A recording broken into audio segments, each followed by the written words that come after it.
বাহ মিজান ভাই, সকালটা সার্থক হলো। তোমার এই রসের বারে চমক না দিলে শীতের আমেজটা যেন পুরোপুরি আসে না। কি যে মিষ্টি আর খাঁটি। সবই সৃষ্টিকর্তার রহমত জামাল ভাই। গাছ ভালো রস দিচ্ছে, তাই আপনাদের মুখে তুলে দিতে পারছি। নেন, আরেক গ্লাস নেন। পয়সা নিয়ে ভাববেন না। পয়সার কথা না মিজান ভাই, জিনিসটা হলো বিশ্বাসের। বাজারে তো আরো অনেকেই রস বেচে, কিন্তু তোমার কাছে আসে শুধু এই ভরসায় যে রসে কোনো ভেজাল নেই, একেবারে খাঁটি জিনিসটা পাওয়া যায়। ঠিক বলেছিস সালমা। আমার ছোট ছেলেটা তো তোমার রস ছাড়া খেতেই চায় না। বলে মিজান কাকার রসের মতো স্বাদ আর কারো রসে নেই। মিজান, তোমার সততাই তোমার ব্যবসার মূলধন। এই যে এতগুলো মানুষ প্রতিদিন তোমার জন্য অপেক্ষা করে, এটা শুধু রসের মিষ্টতার জন্য নয়, তোমার চরিত্রের মিষ্টতার জন্য। এই সুনামটা ধরে রেখো বাবা। জীবনে এর চেয়ে বড় সম্পদ আর কিছু নেই। চাচা, আপনি মুরব্বী মানুষ, আমার জন্য দোয়া করবেন। আপনাদের এই বিশ্বাস আর ভালোবাসা নিয়েই তো বেঁচে আছি। আপনাদের ঠকানোর কথা আমি স্বপ্নেও ভাবতে পারি না। আমরা জানি তো, তাই তো চোখ বন্ধ করে তোমার রস কিনি। কাল সকালে কিন্তু আমার বাড়িতে মেহমান আসবে, 5 ভার রস কিন্তু লাগবেই, মনে থাকে যেন। আর আমাদের পাড়ার জন্য 10 ভার, এক ফোঁটাও যেন এদিক ওদিক না হয়। আপনারা কোনো চিন্তা করবেন না, আপনাদের রস আমি সবার আগে আলাদা করে রাখবো।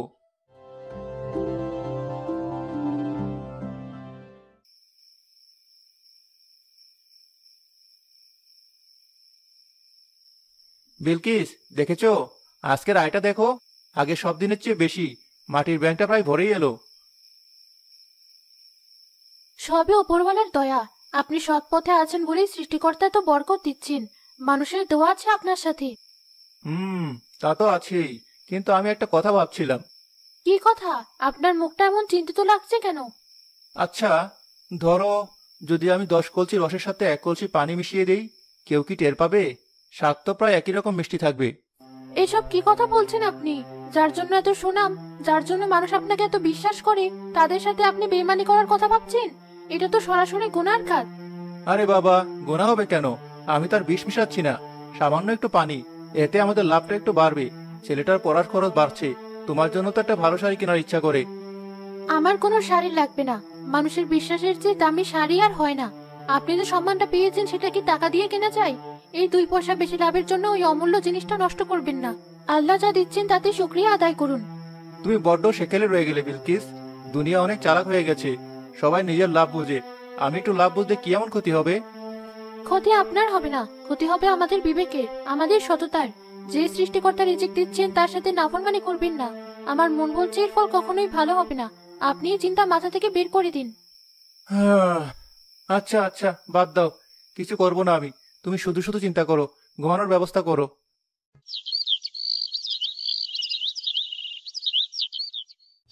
মিজান পরের দিন 1 বালতি পানি ধীরে ধীরে রসের বড় কলসিতে মেশাতে শুরু করে। আর শুধু 1 বালতি, দেখি না কি হয়। কেউ কিচ্ছুটি বুঝবে না। বিলকিসটা বড্ড ভয় দেখায়। লাভ হলে কাল থেকে পরিমাণটা আর একটু বাড়াতে হবে।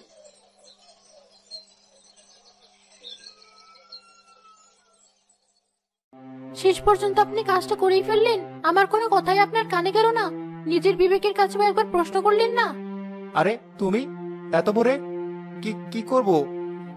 কলসির গায়ে একটু কাদা লেগেছিল, তাই পানি দিয়ে ধুয়ে নিচ্ছিলাম আর কি। আমাকে অবুঝ ভাববেন না, আমি নিজের চোখে সব দেখেছি। আপনি মানুষের বিশ্বাসে পানি মেশাচ্ছেন।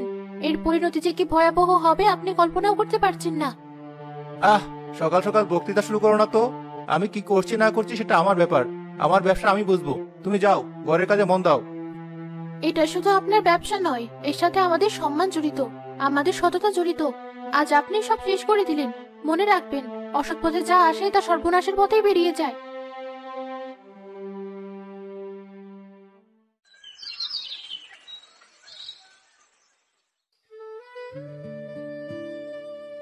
আসুন আসুন, আজ একেবারে চাঁদের কোনা রস নিয়ে এসেছি। এমন মিষ্টি রস আগে খাননি কেউ।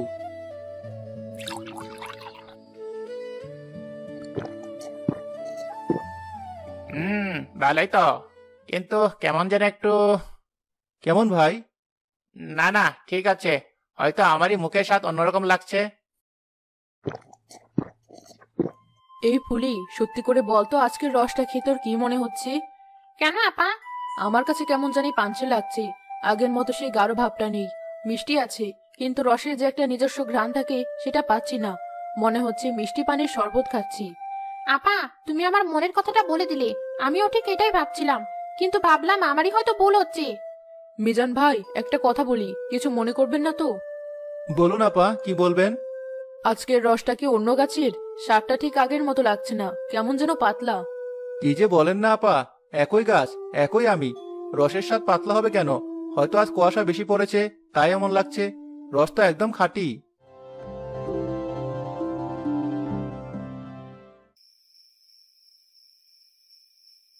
বিলকিস, ও বিলকিস, দেখে যাও তোমার জন্য কি এনেছি।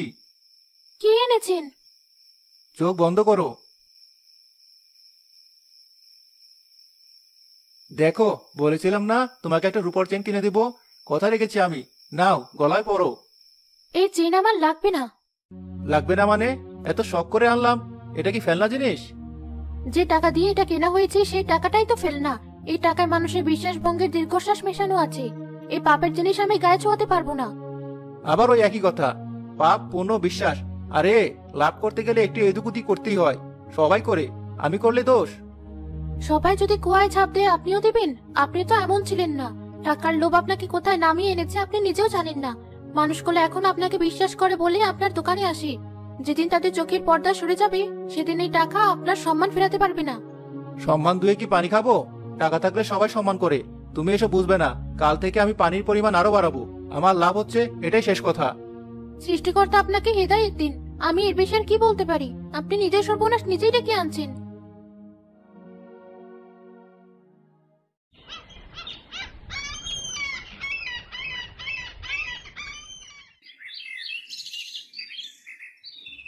আজ ভিড় অনেক কম, যারা এসেছে তাদের মুখেও আগের মতো উৎসাহ নেই।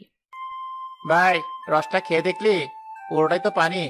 মিজানের আক্কেল বুদ্ধি কি সব লোপ পেল? আপা, চলো চলে যাই। এই পানি মেশানো রস কি শুধু শুধু পয়সা নষ্ট? এর চেয়ে না খাওয়াই ভালো। ঠিকই বলেছিস, লোকটার লোভ বড্ড বেড়ে গেছে। আজের একটা হেস্তনেস্ত করতেই হবে। মেজান। জি চাচা, বলেন। তোমার সাথে আমার কিছু কথা আছে। এই রসটা তুমি নিজে গাছ থেকে পেরেছো তো? জি চাচা, কেন, কোনো সমস্যা? সমস্যা তো বটেই বাবা। এই রসের মধ্যে আমি আর সেই আগের সততার স্বাদটা পাচ্ছি না। পাচ্ছি শুধু পানির স্বাদ আর তোমার লোভের গন্ধ। তুমি কেন এমন করছো? চাচা, আপনিও তাদের কথায় কান দিচ্ছেন? সবাই মিলে আমার নামে বদনাম রটাচ্ছেন। আমি কোনো পানি মিশাইনি।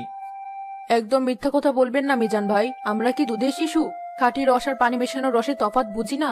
আপনি দিনের পর দিন আমাদের সবাইকে ঠকিয়ে যাচ্ছেন। ছি! যার যার মনে হচ্ছে আমি ঠকাচ্ছি, তারা কাল থেকে আমার রস খেতে আসবেন না। আমার রসের অভাব নেই, খদ্দেরেরও অভাব হবে না। মিজানের এই আচরণে সবাই হতবাক হয়ে যায়। ইদ্রিস চাচা দুঃখের সাথে মাথা নাড়েন। গ্রামের লোকেরা সেদিন প্রায় কেউই রস না কিনে ফিরে যায়।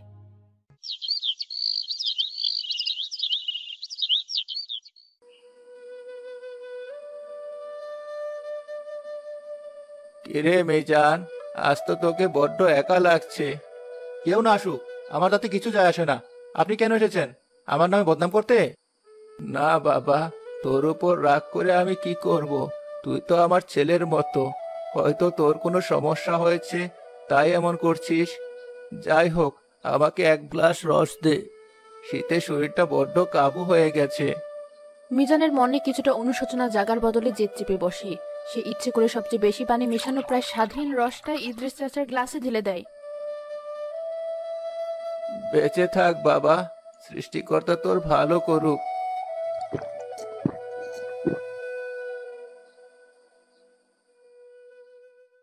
সালমা আপা, শুনেছিস? সর্বনাশ হয়ে গেছে।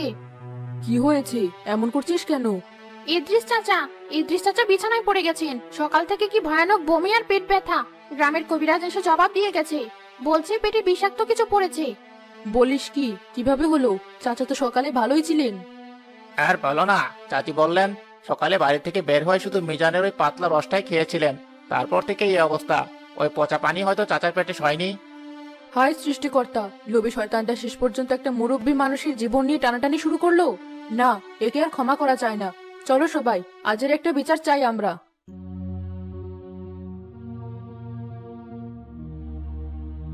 মিজান, বাড়ি থেকে বের হ। তোর প্রতারণার ফল আজ তোকে পেতেই হবে। কি হয়েছে? আমার বাড়ির সামনে এভাবে চোর ডাকাতের মতো চিল্লাচ্ছ কেন? চোরের চেয়েও অধম তুই। তোর ওই বিষাক্ত রস খেয়ে ইদ্রিস চাচা এখন বাঁচা মরার লড়াই করছেন। যদি চাচার কিছু একটা হয়ে যায় তাহলে তোকে আমরা আস্ত রাখবো না। কি কি বলছো এসব? আমি আমি তো শুধু পানি মিশিয়েছি, বিষ তো মেশাইনি। তোর মেশানো ওই নোংরা পানি বিষের কাজ করেছে। তোর লোভের জন্য আজ গ্রামের সবচেয়ে সম্মানিত মানুষটার এই দশা। ওনারা কোনো মিথ্যা বলছেন না, সব সত্যি। আমার স্বামী লোভে অন্ধ হয়ে গিয়েছিল। আমি তাকে পায়ে ধরে নিষেধ করেছি, বলেছিলাম সৃষ্টিকর্তাকে ভয় করো, মানুষের সাথে বেইমানি করো না। উনি আমার একটা কথাও শোনেননি। শব্দ শোনার আপনারা যা শাস্তি দেবেন মাথা পেতে নেব। শুধু একবারের জন্য আমাদের ক্ষমা করে দিন। বিলকিসের স্বীকারোক্তি শুনে গ্রামবাসীরা স্তম্ভিত হয়ে যায়। মিজান ভয়ে আর অপমানে মাটির সাথে মিশে যায়। ছি মিজান, তোর চেয়ে তোর স্ত্রী বিবেক অনেক বড়। আজ থেকে এই গ্রামে তোর রস বিক্রি কেন? তোর ছায়া যেন আমরা না দেখি। দূর হয়ে যা আমাদের চোখের সামনে থেকে। বিলকিস, সব শেষ। আর সকালে গিয়েছিলাম, একটা মাছিও আসেনি আমার দোকানের কাছে। সব রস মাটিতে ঢেলে দিয়ে আসতে হলো। এটাই তো হওয়ার ছিল। আপনি মানুষের বিশ্বাস নিয়ে খেলা করেছেন, তার ফল তো পেতেই হবে। আমি বুঝতে পেরেছি বিলকিস, আমি আমার জীবনের সবচেয়ে বড় ভুলটা করে ফেলেছি। আমি যদি শুধু তোমার কথাটা শুনতাম। পরদিন খুব ভোরে মিজান শেষ চেষ্টা করার জন্য তার সবচেয়ে ভালো গাছটার কাছে যায়, কিন্তু হাড়ি লাগানোর জন্য গাছটা কাটতে এসে দেখে একটা রসও বের হচ্ছে না। এ কি, রস কই? এই গাছ থেকে তো রসের বন্যা বয়ে যেত। আজ এমন শুকনো কেন? সে তার বাকি 10টা গাছেও দেখে, কিন্তু একটা গাছ থেকেও এক বিন্দু রস বের হয় না। হায় সৃষ্টিকর্তা, এ তুমি কি করলে? আমার রিজিকের পথ তুমি বন্ধ করে দিলে। আমি জানি আমি পাপী, আমি লোভী, কিন্তু আমার শাস্তিটা এত কঠিন ভাবে দিলে। বিলকিস, সৃষ্টিকর্তাও আমার উপর থেকে মুখ ফিরিয়ে নিয়েছেন। আমার একটা গাছেও আর রস উঠছে না, সব শুকিয়ে গেছে। যে প্রকৃতি আমাকে এতদিন অনেক দিয়েছে, আর সেও আমার পাপের জন্য আমাকে ত্যাগ করেছে। ভেঙে পড়বেন না। হয়তো আল্লাহ আপনাকে অন্য কোনো পথে রাখছেন। পাপের পথ বন্ধ করে দিয়ে তিনি আপনাকে সৎ পথে আসার সুযোগ করে দিয়েছেন।